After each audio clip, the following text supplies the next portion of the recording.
when a young girl suffers in silence enduring unspeakable abuse in what should have been her safe haven. Her adopted father believes his dark secrets will remain hidden. But he's dead wrong, as the truth begins to unravel. It exposes a web of lies and cruelty that will send shockwaves through her family and their community. This is a story of innocence, stolen resilience revealed, and a relentless pursuit of justice for a life cut tragically short. Before we dive into the story, let us know where you're watching from, and if you believe in standing up for the vulnerable, be sure to like and subscribe for more. The evening was deceptively quiet on a tri-line street in a wealthy neighborhood. When the 911 call came in, a frantic female voice had screamed for help before abruptly hanging up, leaving dispatchers scrambling to send both paramedics and law enforcement within minutes.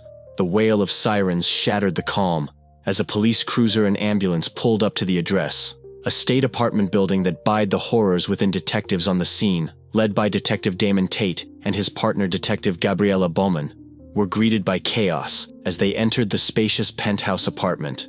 A young girl no older than 6 lay unconscious on the living room floor. Her tiny body was covered in bruises, and her head was swollen with a deep gash. Oozing blood, paramedics rushed past the detectives, swiftly assessing the child's condition. "We need to move now," one shouted, stabilizing her fragile frame before wheeling her out on a stretcher as the paramedics worked. Tate scanned the room, his experienced eye, noting the stark contrast between luxury and disorder. Expensive furniture was shoved askew. A vase lay shattered in the corner, and an overturned coffee table was smeared with what appeared to be blood. Scattered amidst the chaos were syringes, a spoon with burn marks, and empty bottles of prescription pills. Grim evidence of drug abuse. Near the girl's lifeless form stood her adoptive father, Marcus Milton, a tall man in his late 40s with an air of detachment that immediately raised Bowman's suspicion. His suit jacket hung carelessly off one arm, and his tie was loosened as though he had been in the middle of some mundane task when chaos erupted. His face showed no sign of concern, only mild irritation as he addressed the officers. "She fell," he said flatly, waving a hand toward the child as though dismissing her condition. "Kids climb on furniture. It happens." Bowman's sharp gaze landed on him, her instincts immediately on high alert. "That's a hell of a fall to leave injuries like that," she said, her voice laced with skepticism. "Where exactly did this happen?" Marcus gestured vaguely toward the staircase over there. "I don't know. I wasn't in the room." Across the room, a woman sat huddled on the couch, her disheveled appearance a stark contrast to the apartment's otherwise pristine aesthetic. She was a striking woman in her early 30s, though her current state rendered her unrecognizable. Her left eye was swollen shut. Her lip was split and her arms bore fresh bruises. She rocked back and forth slightly, cradling her elbows, her eyes darting nervously between Marcus and the detectives. Tate exchanged a look with Bowman before approaching her gently. "Ma'am, can you tell us your name?" Tate asked, crouching down to meet her eye level. The woman hesitated, flinching slightly as she glanced toward Marcus. Her lips trembled, but she finally whispered. Elena. Bowman gave a small, reassuring nod. "Elena, can you tell us what happened here?" Elena flinched again, her hands trembling as she pulled a blanket tighter around her. She fell," she mumbled, not meeting Bowman's eyes. Her voice was barely audible. The words rehearsed, and hollow. Tate exchanged another look with Bowman, who stood near the kitchen counter examining more paraphernalia. Something was deeply wrong here, but proving it would take more than gut feelings. "We come back to that," Tate said softly, rising to his feet as the paramedics wheeled Lilia toward the waiting ambulance. A neighbor appeared in the hallway, drawn by the commotion. She was a middle-aged woman clutching a small dog, her face pale as she approached the officers. "Is she okay?" the woman asked, her voice shaking the little girl. "We not sure yet," Tate replied carefully. "Did you see or hear anything tonight?" The woman hesitated, glancing nervously at Marcus, who now leaned casually against the doorframe, watching the scene unfold with an unnerving calm. "I heard yelling earlier," the neighbor finally said, lowering her voice as though afraid of being overheard. "The man and the woman, they argue a lot. But tonight, I heard a child scream. It was awful." Her words sent a chill through Tate. "What time was this?" he asked, his notepad ready. Maybe an hour ago I thought about calling someone, but I didn't know if it was my place, the woman said, wringing her hands. I'm so sorry, I should have done something. Bowman nodded, her jaw tightening. You're doing something now. Thank you. She handed the woman her card. And instructed her to stay available for further questioning as the ambulance sped away. With Lilia, Bowman turned her attention back to the apartment. Tate had been cataloging items and now approached with an evidence bag containing a bloody shirt. This was stuffed under the couch cushions, he said grimly. Looks like the kids. Bowman's eyes narrowed as she approached Marcus, who remained infuriatingly calm. We're going to need you both to come down to the precinct for further questioning, she said, her tone leaving no room for argument. Marcus raised an eyebrow. Is that necessary? I've told you what happened. She fell. Bowman stepped closer, her eyes boring into his, and I don't buy it for a second. Marcus's smirk faded slightly, but he didn't protest further. Elena meanwhile said, Ask Elena. She's the one who can't handle her life, let alone a kid. Bowman's jaw tightened, but she kept her cool, leaning forward slightly. You're deflecting, Marcus. Whether you like it or not, Lilia is your responsibility too. And right now, she's fighting for her life because of injuries that don't add up to an accidental fall. The room fell silent, except for the faint hum of the fluorescent lights overhead. Marcus shifted uncomfortably in his chair, his earlier confidence wavering just enough to make Tate notice. He pressed harder. Here's what I think, Tate said, his voice low and deliberate. I think you know exactly how Lilia ended up with those injuries. Maybe you didn't mean for it to go this far, but something happened in that apartment tonight. Something violent. And if we find out you're lying... He paused, letting the threat hang heavy in the air. You'll wish you'd told us the truth when you had the chance. Marcus clenched his fists under the table, his smirk fading into a scowl. You've got nothing on me, he shot back, though there was a flicker of uncertainty in his eyes now. Go ahead, dig all you want. You won't find anything tying me to this. Meanwhile, Bowman returned to Elena, hoping the forensic updates might loosen her tongue. The woman looked even smaller than before, curled into herself as if trying to disappear entirely. Her hands trembled as she clutched a styrofoam cup of water, spilling droplets onto the table.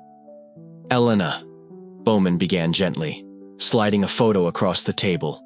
It was a close-up of Lilia's bruised arm, the marks stark against her pale skin. These injuries aren't from a fall. Someone hurt her. We need to know who.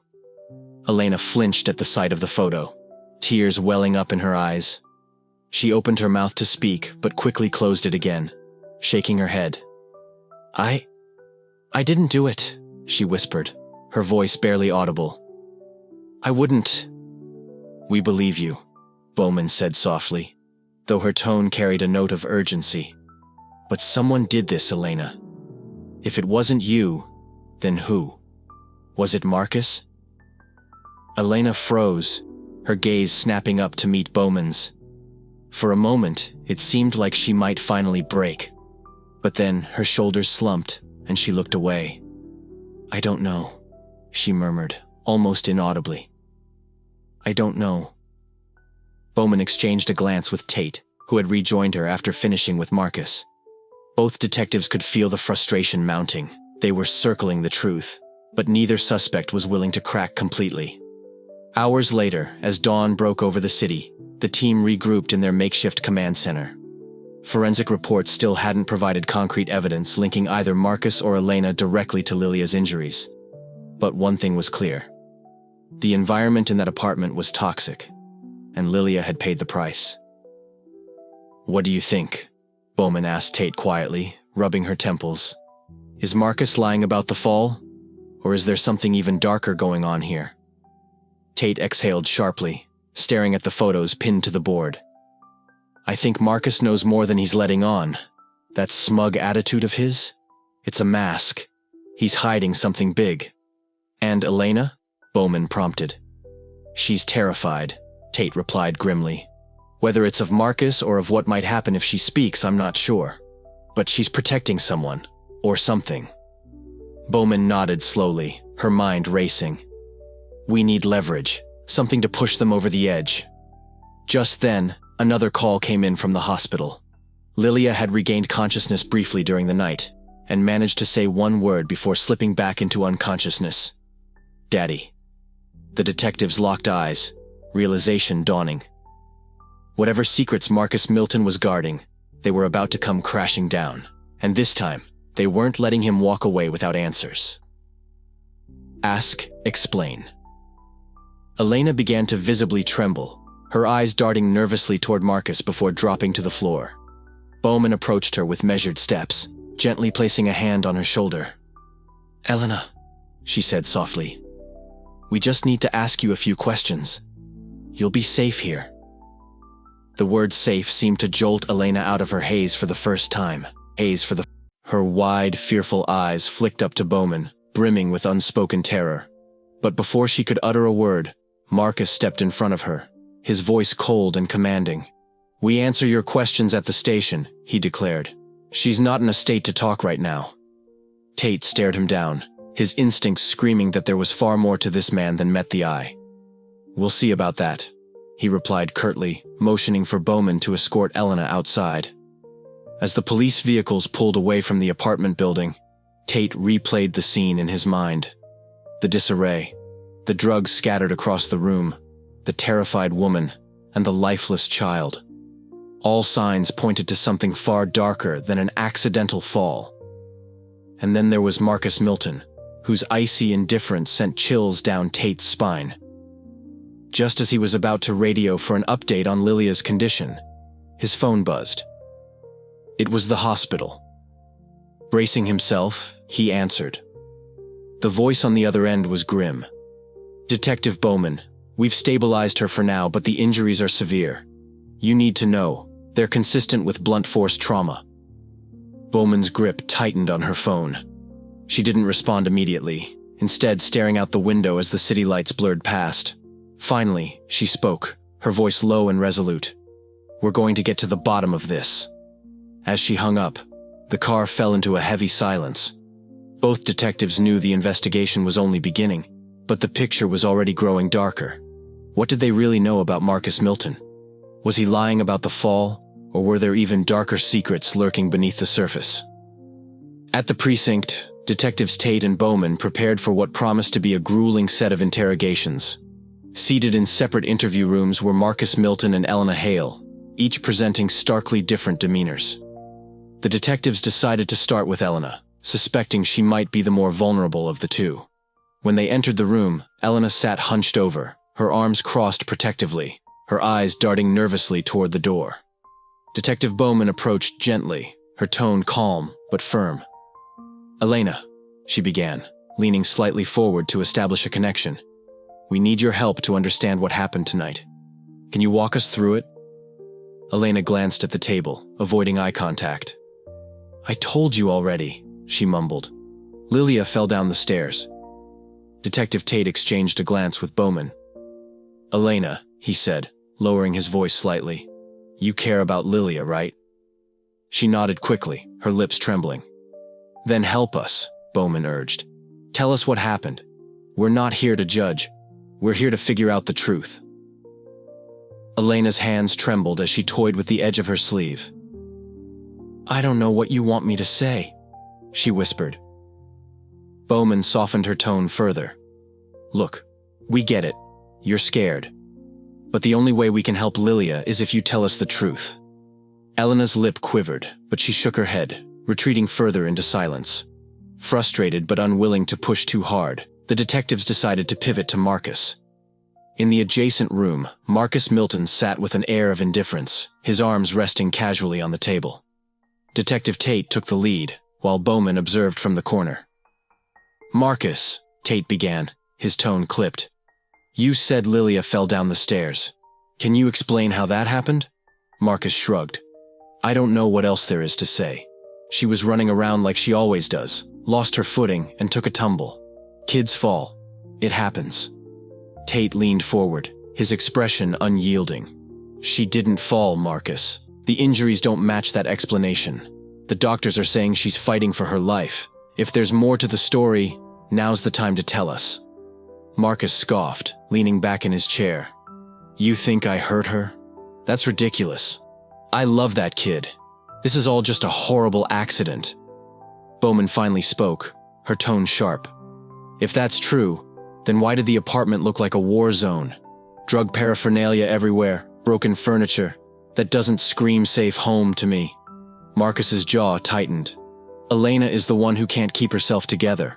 I try to keep things clean, but she's a mess. Maybe you should be asking her more questions. We are, Tate countered, his voice rising slightly. But right now, we're asking you. Where were you when Lilia supposedly fell? I was in the kitchen, Marcus replied smoothly. I didn't see it happen. Tate pressed further. And you didn't hear her fall? Didn't hear her cry out? Marcus hesitated, his composure faltering. I don't know. Maybe I did. It all happened so fast. Meanwhile, forensic reports began trickling in. Bowman stepped out to review them while Tate continued the interrogation. The findings were frustratingly inconclusive. No fingerprints on any potential weapon, no blood evidence suggesting foul play.